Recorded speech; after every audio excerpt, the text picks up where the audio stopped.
Bom dia, meus queridos irmãos, que bênção nós podermos nessa manhã estar diante do Senhor, abrindo a sua palavra, mesmo em nossas casas, para aprender mais do Senhor em nossa escola bíblica dominical. Quero saudar todos os irmãos da Igreja Presbiteriana Central de Guarapuava e também todos aqueles que nos assistem. Eu sou o pastor Edin e juntos nós vamos caminhar hoje pela palavra de Deus, pensando no tema da nossa escola bíblica dominical. Mas não sem antes nós orarmos a Deus e louvarmos o seu santo nome. Vamos orar? Senhor nosso Deus, muito obrigado por mais esse domingo que o Senhor nos deu com vida. Queremos pedir ao Senhor que o Senhor possa, em Cristo Jesus, aperfeiçoar, ó Deus, este instante, para que o teu Espírito Santo mesmo esteja falando conosco quando abrimos a tua palavra, para que ao ouvirmos ou cantarmos juntos as músicas, que a adoração, ó Deus, possa ser sincera do nosso coração e que possamos, ó Deus, adorar o Senhor num momento tão simples e singelo, mas um momento que é na sua santa presença, nas nossas casas, onde nós estamos. Abençoa-nos, Senhor, e fala conosco, em nome de Jesus. Amém. Quero convidar você para nós lermos nessa manhã o Salmo de número 100, que diz assim: Celebrai com júbilo ao Senhor todas as terras, servi ao Senhor com alegria, apresentai-vos diante dele com cântico. Sabei que o Senhor é Deus, foi Ele quem nos fez e dele somos. Somos o seu povo e rebanho do seu pastoreio. Entrai por suas portas com ações de graças e nos seus átrios com hinos de louvor. Rendei-lhe graças e bendizei-lhe o nome, porque o Senhor é bom, a sua misericórdia dura para sempre, e de geração em geração a sua fidelidade. Num momento como esse que nós ficamos apreensivos, talvez muitas pessoas possam pensar como é que nós podemos responder a um chamado como esse, de celebrarmos a Deus com júbilo, de nos apresentarmos diante dele com alegria, de servirmos ao Senhor com alegria, pois o próprio Salmo é quem nos responde. Apesar de circunstâncias que muitas vezes nós podemos não entender direito, o Salmo vai assegurar para nós que nós somos povo e rebanho daquele Deus que criou todas as coisas. Por que é que nós podemos celebrar com júbilo e servir a Deus com alegria? Verso 3, o Senhor é Deus, foi Ele quem nos fez, dele nós somos o seu povo e rebanho do seu pastoreio. Como ovelhas do aprisco do Senhor, o soberano pastor cuida de nós e nos conduz em todas as circunstâncias. E no verso 5 vai dizer que o Senhor é bom e a sua misericórdia dura para sempre, e de geração em geração a sua fidelidade. Esse pastor que é o dono das ovelhas, que criou as ovelhas, que nos criou e agora que nos tem em suas mãos, ele não é alguém mau, não é alguém que falha a respeito da sua própria palavra, mas a Bíblia vai dizer que ele é bom. Nós sim, somos falhos, mas a Bíblia vai dizer também que ele é um Deus misericordioso, quando diz que a sua misericórdia dura para sempre. E quando nós olhamos para as suas promessas, para esse texto mesmo, que é a palavra de Deus, nós podemos confiar nele, porque a Bíblia diz que é de geração em geração a sua fidelidade. É para sempre, as suas promessas, elas não se desgastam, elas duram para sempre. E nós vemos isso quando olhamos para o nosso Senhor e Salvador Jesus Cristo, que morreu na cruz, em nosso lugar, ressuscitando e nos trazendo para perto do nosso Deus. Então vamos louvar a Deus e celebrar ao Senhor nessa manhã. Bom dia, irmãos, quero cumprimentá-los nessa manhã, mais uma vez com a graça e com a paz do nosso Senhor Jesus, e convidar você também para celebrar o nosso Deus com a nossa voz, com essa letra que diz celebrai com júbilo ao Senhor. Nesse dia eu convido você com alegria a exaltar, a engrandecer o nome do nosso Deus.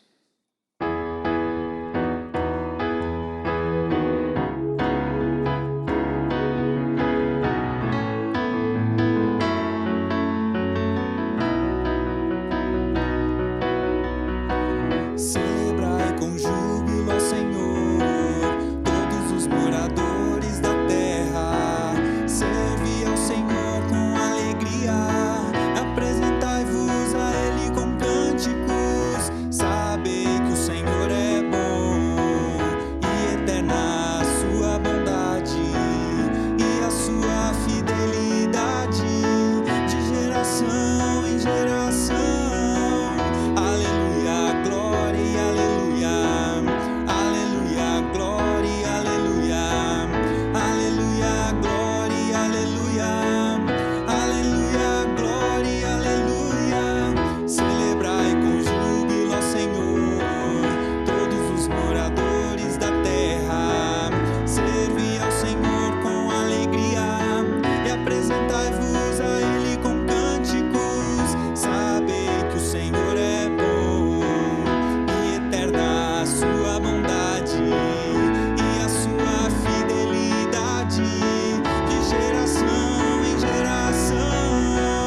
Amém.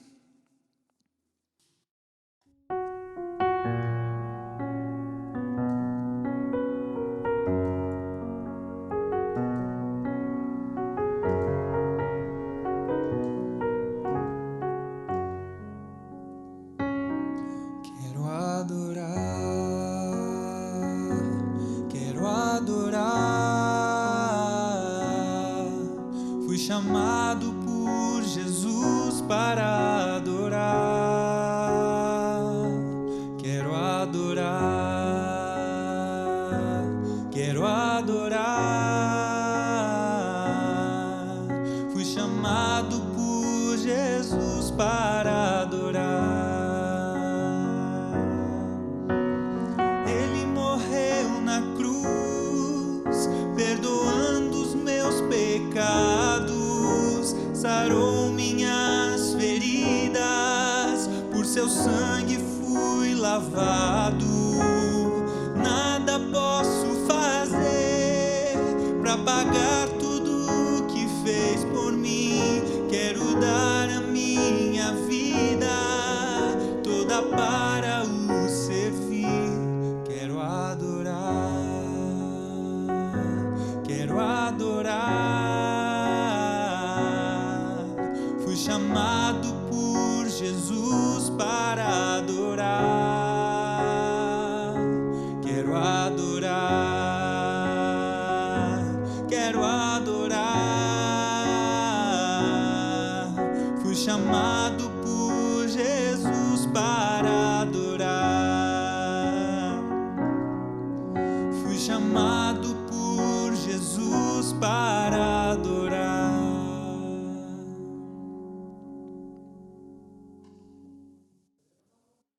Queridos, vamos para a nossa aula, vamos abrir a palavra de Deus em Romanos, capítulo 1, dos versos 18 a 25. Romanos, capítulo 1, dos versos 18 a 25, diz assim a palavra do nosso Deus. A ira de Deus se revela do céu contra toda a impiedade e perversão dos homens que detêm a verdade pela injustiça. Porquanto o que de Deus se pode conhecer é manifesto entre eles, porque Deus lhes manifestou. Porque os atributos invisíveis de Deus, assim o seu eterno poder, como também a sua própria divindade, claramente se reconhecem desde o princípio do mundo, sendo percebidos por meio das coisas que foram criadas.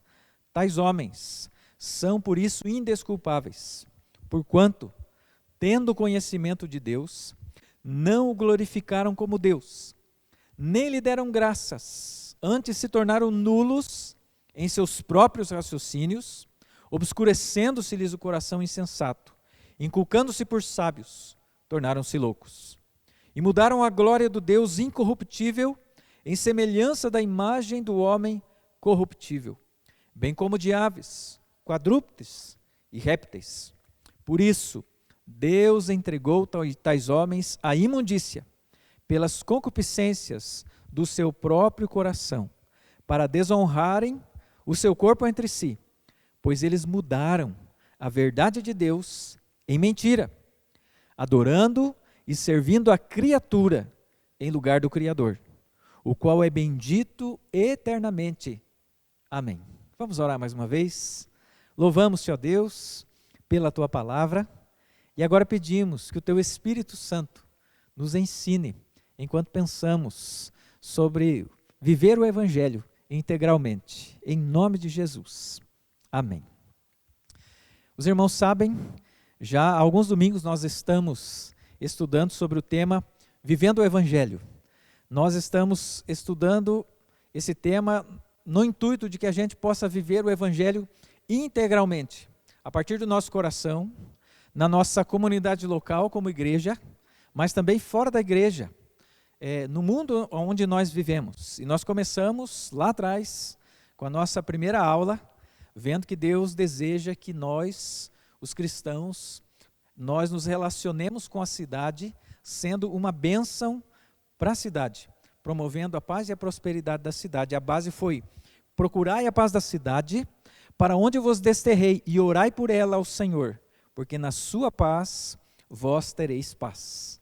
Naquela aula nós vimos que Deus trabalha tanto na cidade através de nós, mas também em nós através do relacionamento com a cidade. Se você não viu essa aula, agora você pode buscar aí nos vídeos atrás e pode assistir essa aula.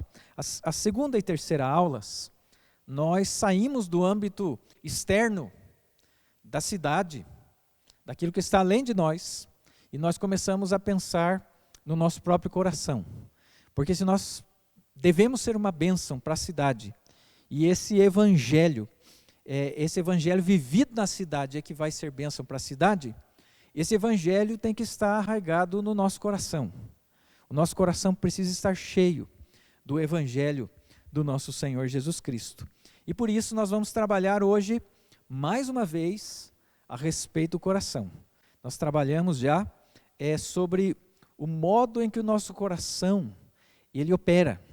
Então nós vimos que são 3 os modos em que o nosso coração, ou que nós podemos escolher para que o nosso coração ele opere nesses modos. O primeiro dos modos é dizer não a Deus. Nós chamamos esse modo de não religião. E aí, nós mesmos vamos ser aqueles que cuidamos das nossas vidas e salvamos a nossa vida, vamos dizer assim, para que a gente tenha a melhor vida possível. Mas nós somos responsáveis por isso sozinhos. A outra maneira é a maneira daqueles que parecem estarem buscando a Deus, que nós chamamos de religião. E essa maneira é assim: a pessoa ela fica triste com o seu pecado, mas ela, através da religião, das boas obras, das boas atitudes, ela procura manter um tipo de comportamento em que ela possa chegar diante de Deus e ser aceita por causa daquilo que ela faz. Então ela não está fazendo algo para Deus, mas ela está fazendo algo para si. E ela, e não Deus, está sendo o seu salvador. Ela está tentando salvar-se sozinha. E nós sabemos que isso é impossível. A palavra de Deus nos disse, as aulas estão lá, você pode ver também. E aí o terceiro modo é o modo evangelho. Qual é o modo evangelho? O modo evangelho é quando nós reconhecemos que somos pecadores, verdadeiramente pecadores. Nós não negamos isso, mas ao mesmo tempo recebemos de Deus a salvação que Ele propiciou para nós. Em Cristo Jesus, nós somos salvos. Quando Jesus morre, Ele morreu no nosso lugar para nos perdoar, e quando Jesus ressuscita, Ele ressuscita para que a gente tenha nova vida. E Deus então em Cristo nos aceita. Nós precisamos sim nos arrepender dos nossos pecados, mas nós não seremos aceitos por causa do nosso bom procedimento. Nós não vamos fazer coisas boas para sermos aceitos, mas porque nós fomos aceitos, nós vamos viver para Deus, diferente da religião que procura, para ser aceito, fazer coisas boas. E hoje nós vamos tratar ainda do coração. Hoje e ainda na semana que vem, nós vamos falar sobre idolatria, o pecado atrás do pecado. Nós primeiro vamos pensar o que é a idolatria. Em segundo lugar, por que a idolatria ele é o pecado atrás do pecado. Em terceiro lugar, a gente vai tentar caminhar aqui pelo material que nós temos, para que a gente possa identificar os ídolos do nosso coração, né? Não vamos usar isso para apontar para os outros, mas vamos buscar que o evangelho seja eficaz na nossa própria vida. E também, a última coisa, nós vamos pensar em como é que esses ídolos eles podem ser eliminados, derrubados do nosso coração. Você recebeu aí pela manhã um material a respeito disso para ajudar, porque esse material não é um material que a gente vai ouvir uma aula e vai guardar e pode esquecer. Mas nós constantemente vamos ser assaltados por esse pecado, que é o pecado atrás do pecado, e nós precisamos ter isso lá junto com a Bíblia para que a gente possa detectar esse pecado na nossa vida e deixar ele para trás. Você também recebeu no boletim da igreja a devocional que passa por esse assunto relacionado ao que estamos vivendo hoje com o Covid-19. Se você não leu, leia lá. Tudo isso para a gente tentar pensar de modo global sobre esse tema. Hoje nós vamos aqui dar uma introdução desse tema, que passa por isso que nós já falamos, e na semana que vem, o pastor Ramon encerra esse assunto. Então, a primeira coisa que nós precisamos saber a respeito da idolatria é, em primeiro lugar, o que é idolatria? Porque, geralmente, nós imaginamos que a idolatria ela é alguma coisa lá longe que está acontecendo. Ainda mais se nós somos cristãos, nós pensamos que idolatria comete um povo distante que fez uma estátua lá num lugar distante, cópia de alguma coisa conhecida, e aquilo lá é idolatria, e ela está muito longe de nós, e que nós vamos cometer esse pecado se nós deixarmos a Deus e formos adorar aquele Deus lá, diferente de Deus e aquela imagem. Por que acontece isso? De nós diminuirmos isso que é idolatria. Nós vamos ver que a Bíblia vai nos mostrar hoje que a idolatria é muito mais que isso. Mas eu gostaria de pensar com você, por que isso acontece? Isso acontece por causa do seguinte: primeiro, aquele que não está nem aí para Deus, ele não se importa muito com esse assunto. Ou ele acha bonito, vê de longe, mas ele não pensa muito sobre isso. Agora, aquelas pessoas da religião, que elas procuram, através daquilo que elas fazem, ser aprovadas diante de Deus, para que elas façam isso, nós já vimos lá atrás, através do publicano e do fariseu, que duas coisas acontecem. A primeira coisa que a pessoa faz é tentar adaptar o conceito daquilo que ele precisa satisfazer a Deus, diminuindo as exigências. Ainda fica difícil, mas é uma coisa que a pessoa acha que pode satisfazer essas exigências. E a outra coisa do porquê que talvez muitas pessoas, quando viram, o tema é idolatria. Eu não gosto desse tema, porque esse tema gera brigas e essas coisas todas, né? É porque a pessoa também que está no modo religião, para ela se sentir que está agradando e conseguindo, o que ela vai fazer? Ela vai fazer como fez o fariseu, olhando para o publicano e dizendo, olha, eu não sou igual esse, porque esse aí, ele é ruim, mas eu sou melhor, eu sou bom. Então, perto desse aí, eu acho que eu satisfaço a justiça de Deus. E é por causa desse comportamento daqueles que o coração opera no modo religião, funciona, e a gente vê, é que muitas vezes a gente deixa de lado esse tema. E ele é muito importante, porque como nós já dissemos e vamos ver aqui, ele é o pecado por trás de muitos outros pecados. E aí, ao invés de superficializar o que significa idolatria, nós precisamos realmente compreender o que isso significa, para que a gente não seja acometido por esse pecado, e isso traga aquilo que o pecado traz para as nossas vidas. O salário do pecado é morte, traz morte, sombra de morte, e nós então nos afastamos de Deus. E aí, nós precisamos então lidar com isso para que não fiquemos longe de Deus. Nós lemos um texto aqui, eu vou deixar marcado esse texto, e queria convidar você para ir junto comigo lá para Êxodo no capítulo 20. Êxodo capítulo 20 é onde estão os 10 mandamentos.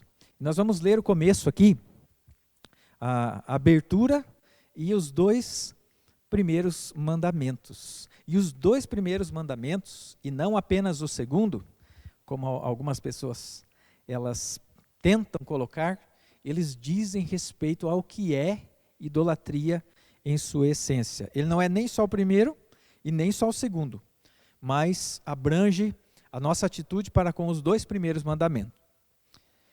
Êxodo 20, verso 1 até o verso de número 6, vai dizer assim: Então falou Deus todas essas palavras: Eu sou o Senhor teu Deus, que te tirei da terra do Egito e da casa da servidão. Não terás outros deuses diante de mim. Não farás para ti imagem de escultura, nem semelhança alguma do que há em cima nos céus, nem embaixo na terra, nem nas águas debaixo da terra. Não as adorarás, nem lhes darás culto, porque eu, o Senhor, teu Deus, Deus zeloso, que visito a iniquidade dos pais nos filhos até a 3ª e 4ª geração daqueles que me aborrecem, e faço misericórdia até 1000 gerações daqueles que me amam e guardam os meus mandamentos. Então, qual que é o primeiro mandamento aqui? O primeiro mandamento está no verso de número 3. Não terás outros deuses diante de mim.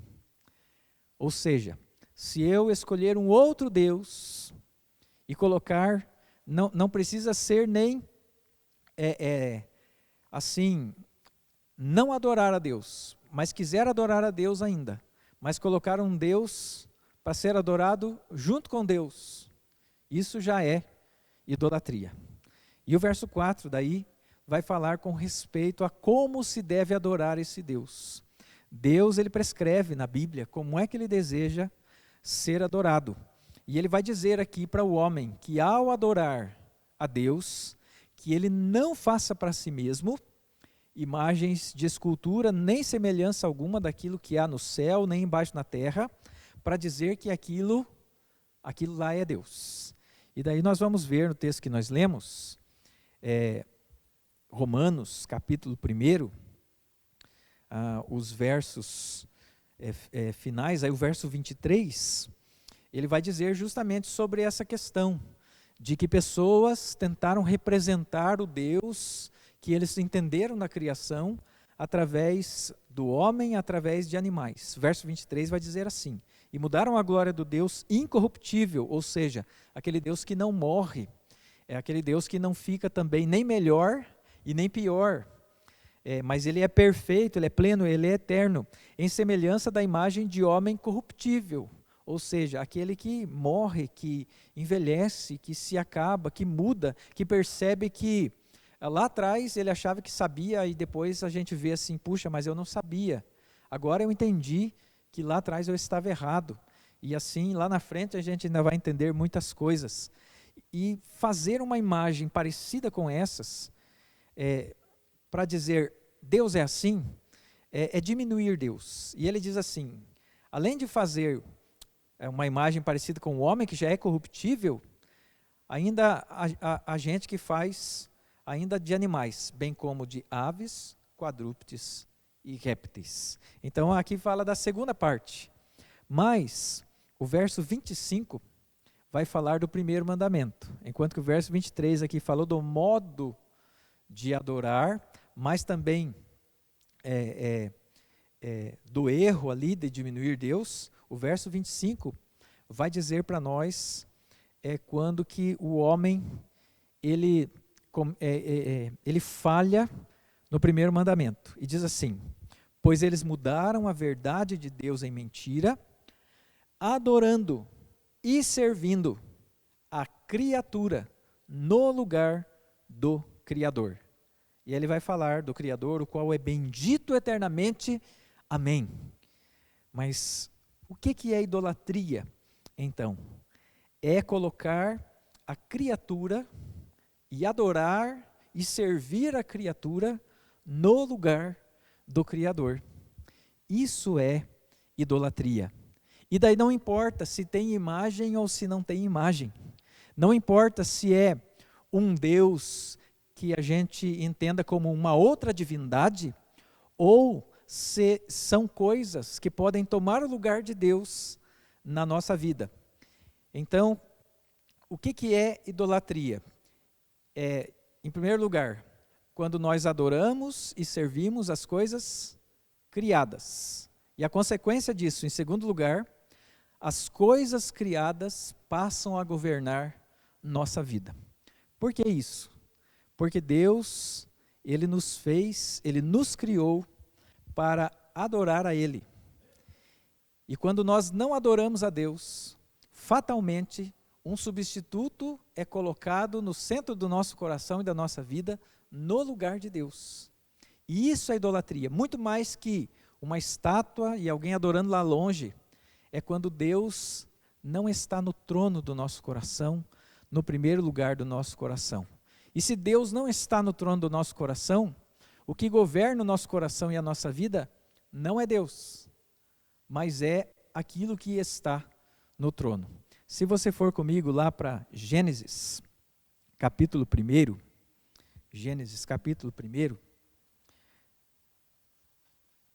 nós vamos ler o verso 26 até o 28, vai dizer assim: Também disse Deus, façamos o homem à nossa imagem, conforme a nossa semelhança.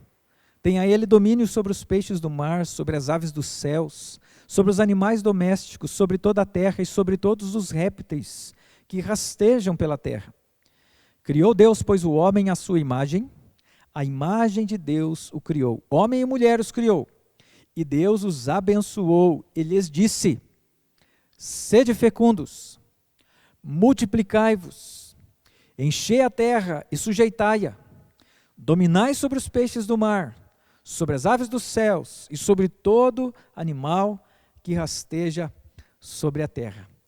Nesse texto aqui, nós vemos que lá no começo, lá na criação, Deus nos criou para adorar a Ele e para servi-lo. Da onde que eu tiro isso? Porque imediatamente, no momento em que Ele criou o homem, Ele vem e diz para o homem o que é que ele tinha que fazer. Deus, ele dirige a vida do homem. Então nós precisamos reconhecer quem é que nos criou e nós precisamos servir a esse que nos criou. E aí, em primeiro lugar. Em segundo lugar, nós somos chamados, ou melhor, nós somos comissionados. Deus dá, eu até ali aqui dando uma ênfase, Deus fala, Ele manda, Ele ordena. Nós somos colocados para governar em nome de Deus sobre as coisas criadas. E o que acontece mesmo na idolatria? A coisa criada toma o lugar de Deus e a coisa criada governa a nossa vida. Como é que tem que ser?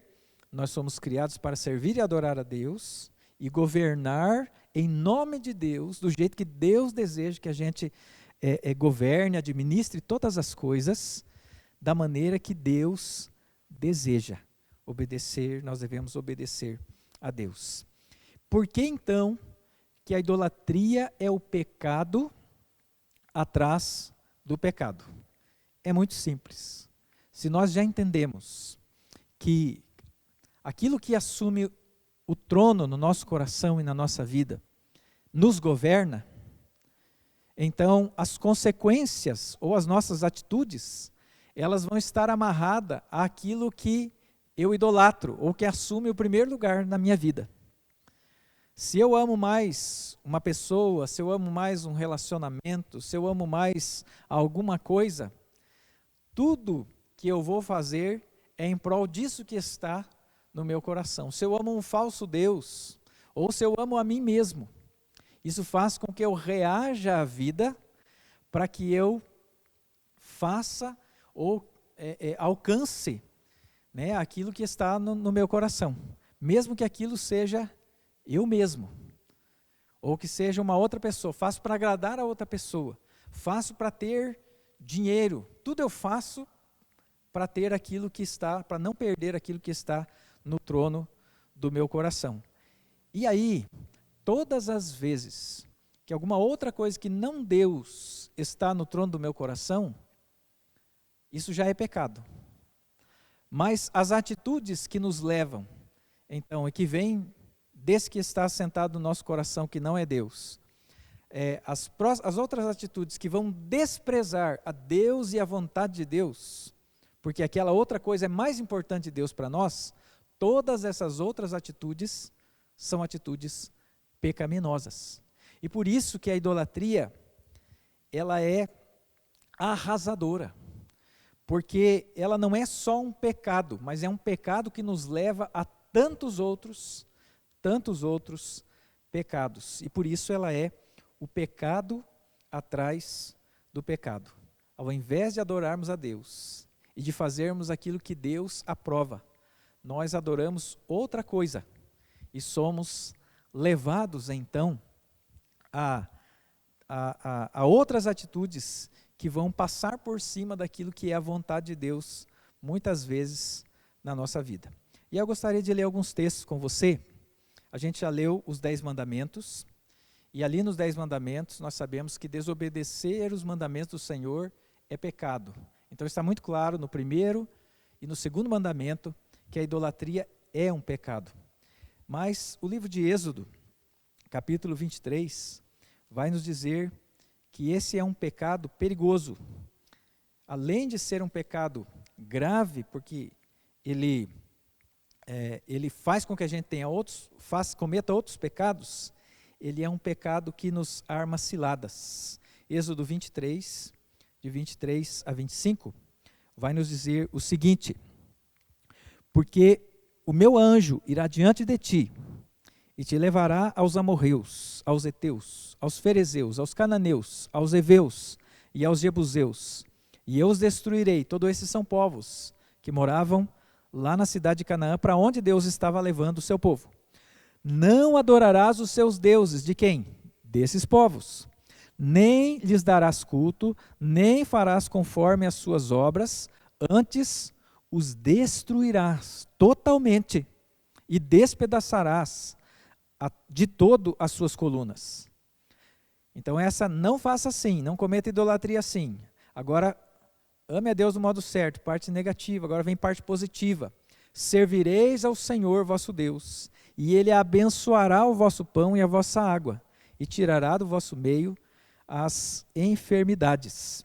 E aí nós vamos lá para o verso 31 e 33, que vai dizer assim: porei os teus limites desde o mar vermelho até o mar dos filisteus, e desde o deserto até Eufrates, porque darei nas tuas mãos os moradores da terra, para que os lances de diante de ti. Não farás aliança nenhuma com eles, nem com seus deuses. Eles não habitarão na tua terra, para que não te façam pecar contra mim. E se servires aos seus deuses, isso te será cilada. O que é uma cilada? Para quem é caçador, é uma armadilha. E o que se quer fazer quando se faz uma armadilha? Hoje tem pessoas que caçam e pescam por esportes, então pega e solta. Mas naquele tempo se caçava para se comer. Então a cilada ou a armadilha estava ali e traria morte. É isso que Deus está falando. Que os deuses, os falsos deuses, ou a idolatria, ela é uma coisa que nos leva a cair em ciladas.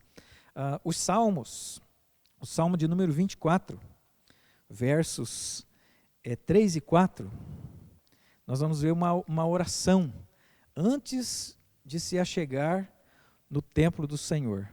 Salmo de número 24, os versos 3 e 4, vai dizer assim: quem subirá ao monte do Senhor? Quem há de permanecer no seu santo lugar? São duas perguntas. Quem é que poderia adorar ao Senhor e permanecer na sua presença? Verso 4, a resposta: o que é limpo de mãos e puro de coração, e não entrega a sua alma à falsidade, e nem jura dolosamente. Aqui, entregar a alma à falsidade também significa adorar aquilo que não é verdade, aquilo que é falso, ensinamentos de outros deuses. O Salmo 115 vai nos falar sobre até onde a idolatria ela pode nos levar. Então nós vimos na lei, nós vimos no início, agora estamos vendo nos salmos, registros sobre a idolatria.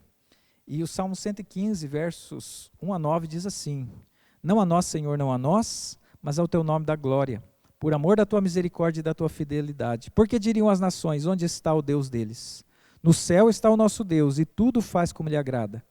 Prata e ouro são os ídolos deles, não de Israel, dos outros povos, obra das mãos de homens.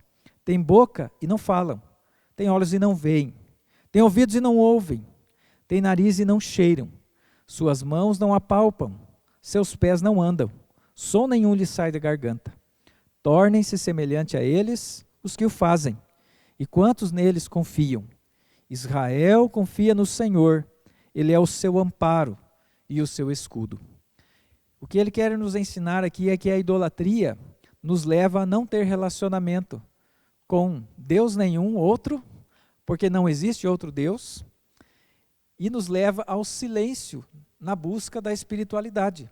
Porque o único Deus que faz as coisas, que fala, que se relaciona com o seu povo, é o único Deus que existe, que é o Deus e Pai de nosso Senhor Jesus Cristo, o Yahvé, aquele que é o Deus de Israel. Por isso Israel vai dizer: Israel confia no Senhor, e Ele é amparo e Ele é escudo.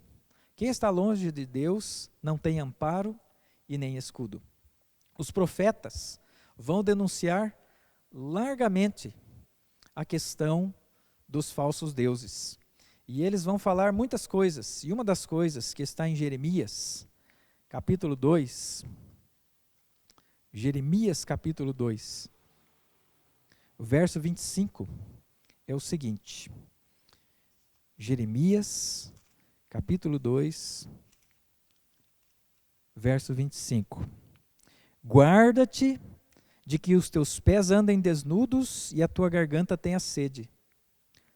Mas tu dizes: não é inútil, porque amo os estranhos e após eles irei. O que o Jeremias está ensinando aqui?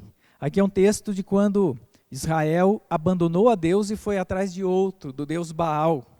E ele está dizendo que quando nosso coração ele está cheio ou se enchendo da idolatria, nós somos como aquele homem apaixonado por uma mulher, ou uma mulher apaixonada pelo seu amado. Nós amamos tanto, passamos a amar tanto, que abandonamos o verdadeiro Deus e não percebemos que estamos sendo levados para longe de Deus. E o último texto que eu gostaria de ver, há muitos mais, mas do Antigo Testamento, é o que está em Ezequiel,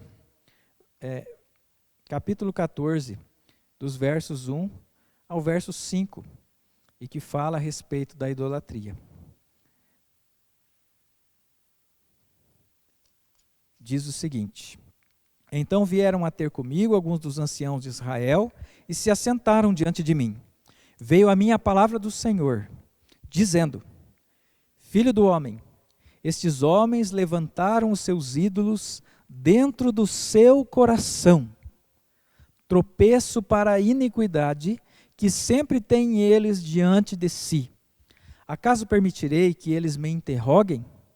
Portanto, fala com eles e dize-lhes: assim diz o Senhor Deus: qualquer homem da casa de Israel que levantar os seus ídolos dentro do seu coração e tem tal tropeço para a sua iniquidade, e vier ao profeta, eu, o Senhor, vindo ele, lhe responderei segundo a multidão dos seus ídolos, para que eu possa apanhar a casa de Israel no seu próprio coração, porquanto todos se apartaram de mim para seguirem os seus ídolos. O que o texto de Ezequiel ele está mostrando?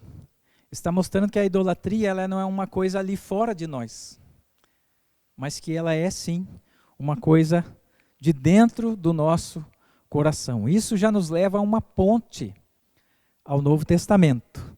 Porque quando nós olhamos para o Antigo Testamento, a idolatria vai aparecer em tantas situações, e elas aparecem também em momentos em que são obras resultado da idolatria. E no Novo Testamento, a expressão que é usada, elas são os desejos desordenados, que são também fruto da idolatria, fruto de ter alguma coisa no coração que leva a ter sentimentos ou vontades e ter atitudes que, ao invés de agradar a Deus, elas desagradam a Deus e vão contra a sua santa vontade. Então, a palavra de Deus, ela vai nos mostrar que um dos sintomas da idolatria pode ser visto em nós, mesmo que a gente não se pareça nem um pouco com aquela pessoa que está lá longe, numa tribo distante, que criou ali, fez um desenho, ou levantou uma estátua e está adorando. Nós podemos não ter estátua nenhuma, mas no nosso coração estar alguma coisa criada por Deus, inclusive até uma coisa que pode ser bênção de Deus, mas isso estar no lugar de Deus. E aí todas as demais atitudes, elas vão para satisfazer a esse Deus que está sentado no trono do nosso coração, e não ao único Deus. E isso é idolatria. E nós vemos que isso levava o povo para longe de Deus. E Deus dizendo para esse povo, olha, eu vou tratar a vocês. Diga para esse povo, falando através de Ezequiel, Deus nem fala com eles direto. Deus diz, através de Ezequiel, diga para eles que eu vou tratar eles segundo o seu coração. E por isso é importante nós sabermos quem é o Deus que se assenta no trono do nosso coração. E aí eu queria pensar com você o seguinte, o que nós pensamos aqui já? Nós vimos o que é idolatria.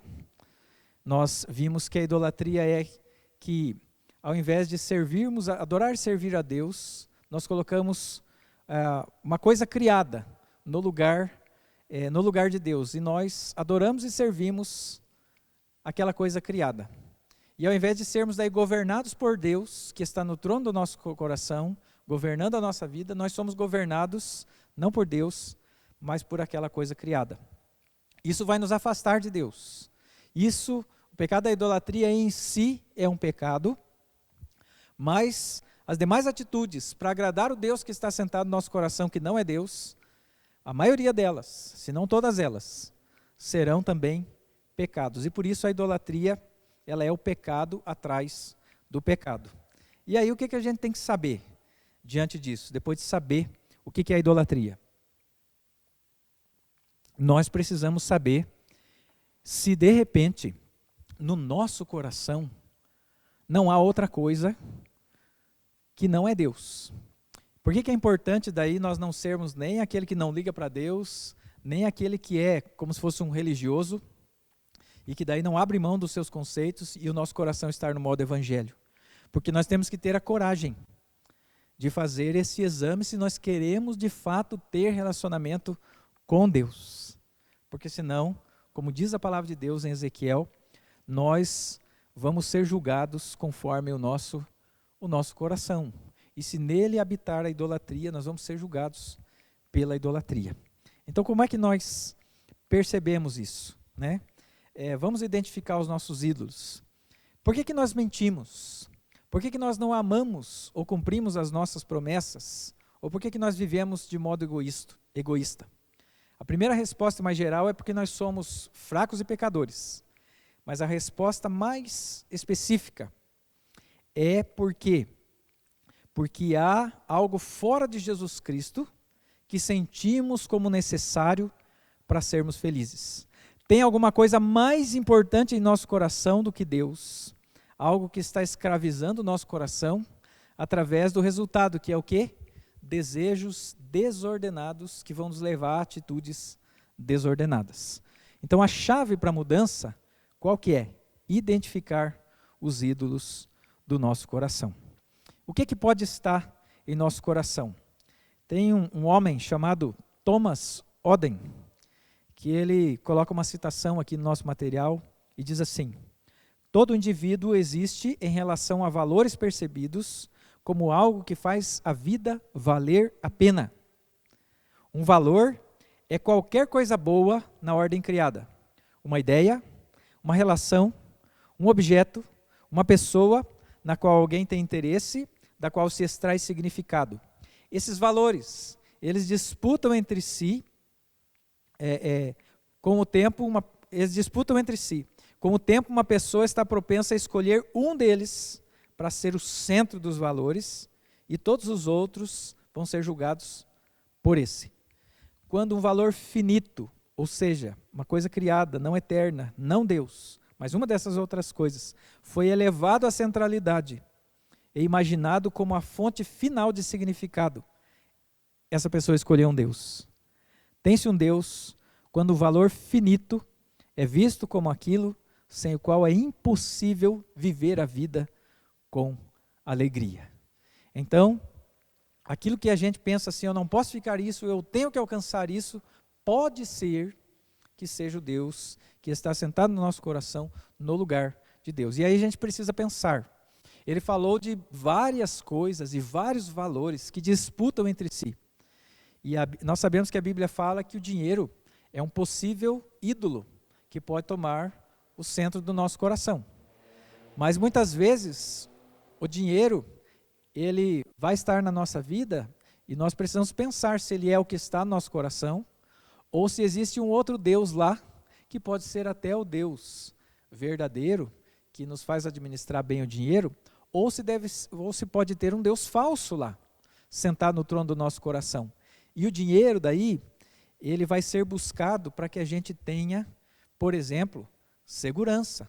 Aqueles aquilo que traz paz para a sua vida é a segurança. Ou então, aqueles que querem realização, colocam dinheiro através para ser usado para alcançar esse objetivo que é a realização. E aí um outro homem chamado Richard Kais, ele vai dizer o seguinte: todos os tipos de coisas são potenciais ídolos. Se esse é o caso, como podemos identificar quando algo está se tornando ou se tornou um ídolo? Assim que a nossa lealdade a qualquer coisa nos leva a desobedecer a Deus, estamos correndo o risco de fazer dessa coisa um ídolo. Um ídolo pode ser um objeto material, uma propriedade, uma pessoa, uma atividade, um papel, uma instituição, uma esperança, uma imagem, uma ideia, um prazer ou um herói. E ele vai dar exemplos aqui. O trabalho, por exemplo, é um mandamento de Deus, mas ele pode se tornar o nosso ídolo se nós colocamos o trabalho acima de tudo e não valorizamos tudo aquilo que Deus tem colocado na nossa vida. A família pode se tornar o nosso ídolo. Nós temos sim que cuidar da família, mas a família ela vai ficar acima de todas as coisas e nós vamos deixar de perceber as outras pessoas, as outras coisas e até mesmo a vontade de Deus por causa da nossa família. Uma esperança, como por exemplo, ser estimado pelas pessoas, as pessoas gostarem de nós. Isso pode ser uma coisa normal, uma coisa que nós devemos sim buscar, mas isso pode se tornar o nosso Deus. E daqui a pouco eu estou fazendo tudo, e de qualquer forma, para que as pessoas me estimem, para que elas gostem de mim. E aí eu quero compartilhar com você algumas perguntas. Lembra que eu mandei o material para você, isso vai estar lá. Algumas perguntas que podem nos ajudar a detectar quais são os nossos ídolos. A pergunta número 1, qual é o meu maior pesadelo? Com o que mais eu me preocupo? O que eu tenho mais medo de perder? Talvez isso possa ser, não é que a resposta vai ser o ídolo. Não, possa ser o falso ídolo. Segunda pergunta, em que eu mais confio ou me conforto quando as coisas vão mal ou se tornam difíceis? Eu não estou bem. Aonde que eu acho esconderijo? Aonde que eu me refaço? É diante de Deus? Ou eu preciso gastar no shopping? Eu preciso fazer igual o tio Patinhas, nadar na caixa forte de dinheiro. Eu preciso, não sei quantas coisas. Eu preciso daquela pessoa, senão eu não consigo ficar bem. Provavelmente, isso pode ser um falso ídolo na sua vida. E essa pergunta ela é melhor para nos ajudar. A última, número 4. O que de fato quero e espero da vida? Qual é o meu alvo de vida? O que realmente me faria feliz? É aquela coisa que a gente diz assim, se eu isso, ou tivesse isso, ou aquilo, eu seria feliz. Talvez alguém diga assim, se eu ganhasse na Mega Sena, aí eu seria feliz. Mas será que Deus não é suficiente? Mesmo que a gente não ganhe na Mega Sena? Mesmo que a gente não alcance tal coisa? Ou será que com Deus no trono do nosso coração, não é melhor de a gente buscar isso em obediência ao nosso Deus? Essas perguntas nos ajudam. Há outras aqui que eu vou mandar para você, eu vou ler só o cabeçalho delas, e uma delas aqui para você ter uma ideia de como elas são. A outra coisa, a gente pode começar a frase assim: a vida só tem sentido, ou eu só tenho valor se, e aí aqui um exemplo, tiver poder e influência sobre os outros. Qual é a idolatria aí? Poder. Eu tenho que ter poder, senão eu não me sinto valorizado, senão a minha vida não tem sentido. E aí tem tantas outras coisas aqui. Vou ler mais uma aqui só para você ter uma ideia. A vida só tem sentido ou eu só tenho valor se tiver certo nível de riqueza, liberdade financeira e posses. É a idolatria do materialismo. E aí tem das pessoas e tantas outras coisas. E aí tem uma outra coisa aqui que não sei se vai dar para na edição colocar. Eu espero que dê. Se não der, vai no material também. Então,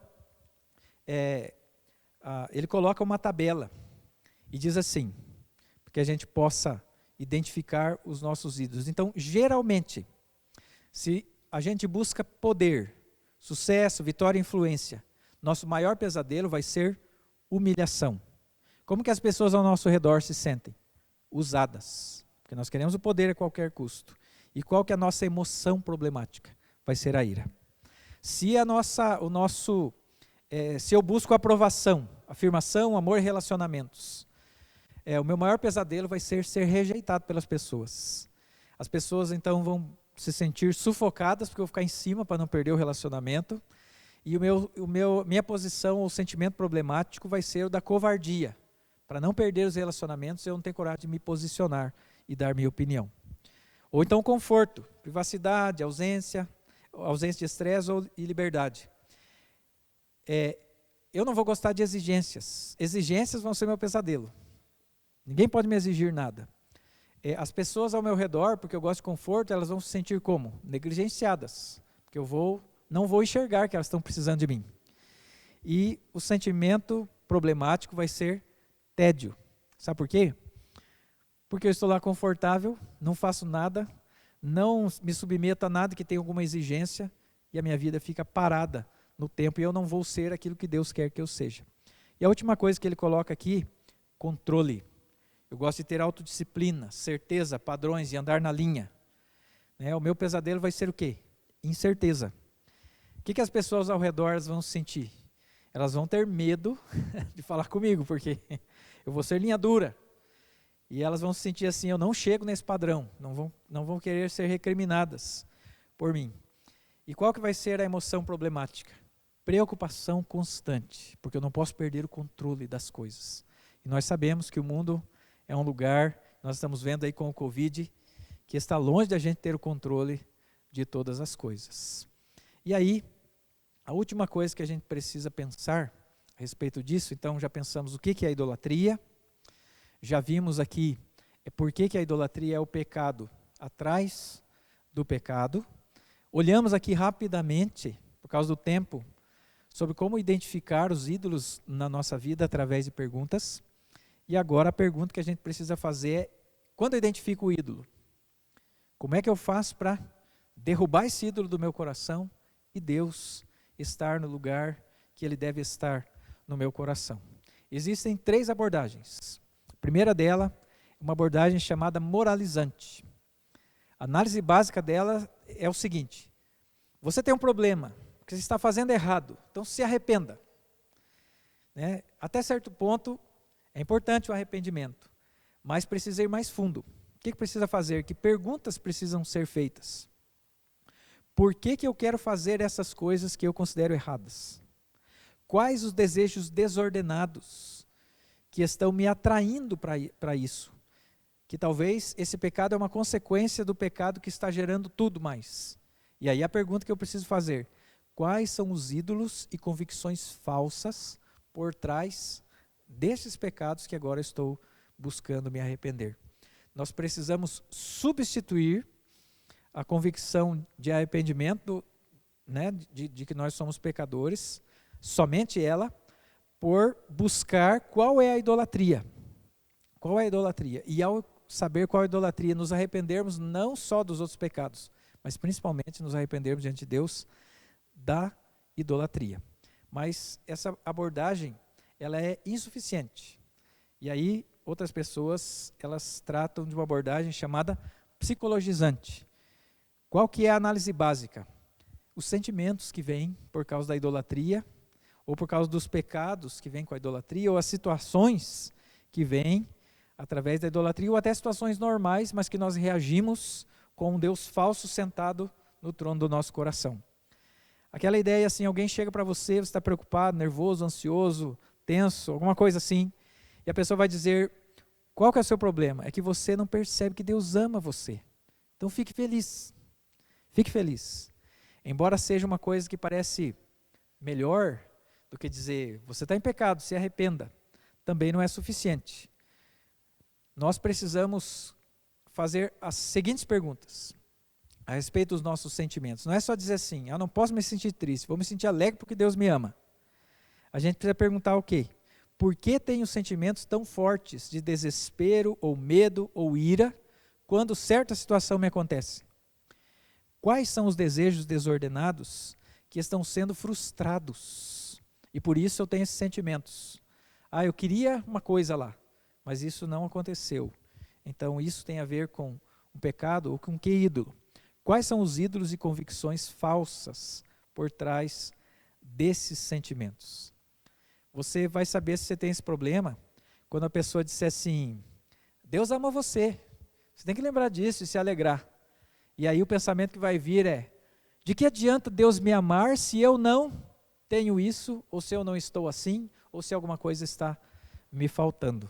Então essa é uma abordagem que a gente precisa juntar o arrependimento e mais uma alegria, mas não só, é uma verdade isso, Deus nos ama, mas como que Deus nos ama e a partir de quê? Então, a abordagem moralizante ela é insuficiente, a psicologizante também é suficiente, e qual é a abordagem eficiente? É a abordagem do Evangelho. O que o Evangelho faz? O Evangelho vai fazer o seguinte, qual que é a base disso? O meu problema é que eu estou buscando algo fora de Cristo para ser feliz. Então eu adorei um ídolo, eu não busquei em Cristo, mas coloquei outra coisa no meu coração para trazer a minha felicidade. O que eu tenho que fazer? Me arrepender e me alegrar. Eu devo confrontar o meu real pecado, não os pecados que estão nas pontas aí, mas o pecado central, e ao mesmo tempo, ao invés de tentar me sentir feliz, sem tratar desse pecado, eu preciso olhar o que é que Jesus fez para que esse pecado fosse tratado na minha vida. Além do arrependimento, Jesus, que eu preciso ter, e isso é no meu coração, Jesus ele me purifica desse pecado. E eu não permaneço mais devendo esse pecado para Deus, porque em Cristo eu sou purificado desse pecado. E eu posso me sentir feliz, porque eu não preciso, a partir de agora, satisfazer um monte de coisas para que eu possa agradar a Deus. Mas Cristo agradou a Deus e a sua justiça, a sua graça é colocada sobre nós.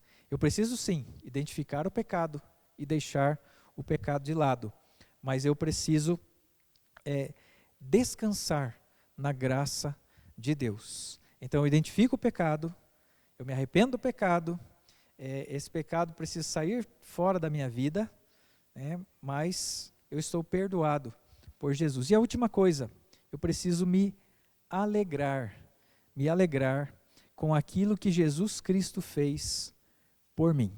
Eu preciso identificar na obra de Cristo tudo aquilo que são necessidades do meu coração, que para satisfazê-las eu fui buscar fora de Cristo, mas que Cristo, através do Evangelho, da sua palavra, mostra para nós que Ele satisfaz, não como aquilo que é finito, não como aquilo que não tem a capacidade de nos satisfazer, nos leva a outros pecados, mas Cristo, no trono do nosso coração, Ele trabalha na nossa vida, de forma que em Cristo Jesus é suficiente para que todos os nossos anseios, eles sejam respondidos por Cristo. e nós sejamos, então, alegres verdadeiramente em Cristo Jesus. Se Cristo não é a nossa maior alegria, essa outra coisa que está no lugar de Cristo é então o nosso falso Deus. Nós precisamos nos alegrar em Cristo. O que a Bíblia diz para nós quando a gente tem momentos de tentação, ansiedade, esse sentimento de inutilidade e tantas outras lutas? A Bíblia vai ter tantos versículos, tantas coisas, mostrando para nós aquilo que Cristo fez por nós. E aí nós precisamos orar. Orar nomeando o ídolo, dizendo: Deus, eu confiei mais nisso do que no Senhor. E eu quero me arrepender, reconhecendo que esse ídolo não é nada perto do Senhor.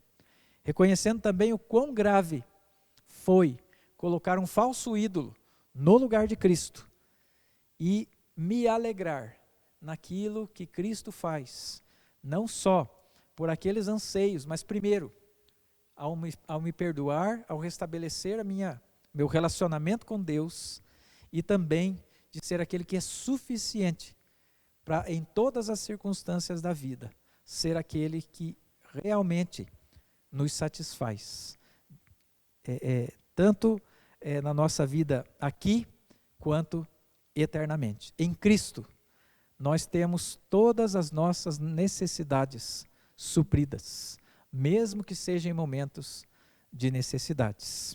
Então, oremos ao Senhor, busquemos então os falsos ídolos na nossa vida e busquemos ao Senhor e, dependendo da sua graça, recebamos de Deus alívio para os sofrimentos que vêm e para os caminhos que nos levam para longe de Deus, e pela graça de Deus nos voltemos a Cristo Jesus.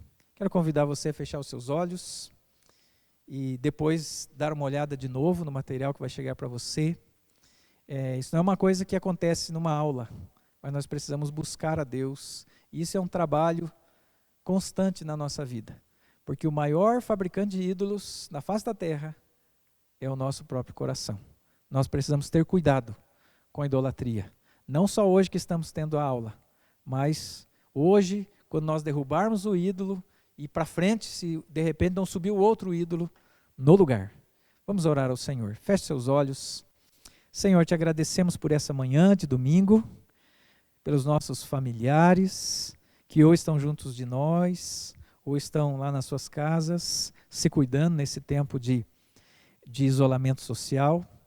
Mas reconhecemos, ó Deus, que mesmo diante dessas dificuldades, o Senhor é o Deus que nós podemos celebrar e servir, porque o Senhor nos criou, nós somos do Senhor, somos ovelhas do seu pasto, e o Senhor é bom, a sua misericórdia dura para sempre, de geração em geração, a sua fidelidade, e em Cristo Jesus, nós somos perdoados, redimidos e libertos da escravidão dos falsos ídolos. Nos ajuda, Senhor, a detectar na nossa vida os ídolos do nosso coração, e que no poder do Teu Espírito Santo, sob a orientação da Tua Palavra e pela graça do Senhor, e principalmente por causa da obra salvadora de Cristo, nós possamos encontrar alívio e que o Senhor seja aquele que reine no nosso coração.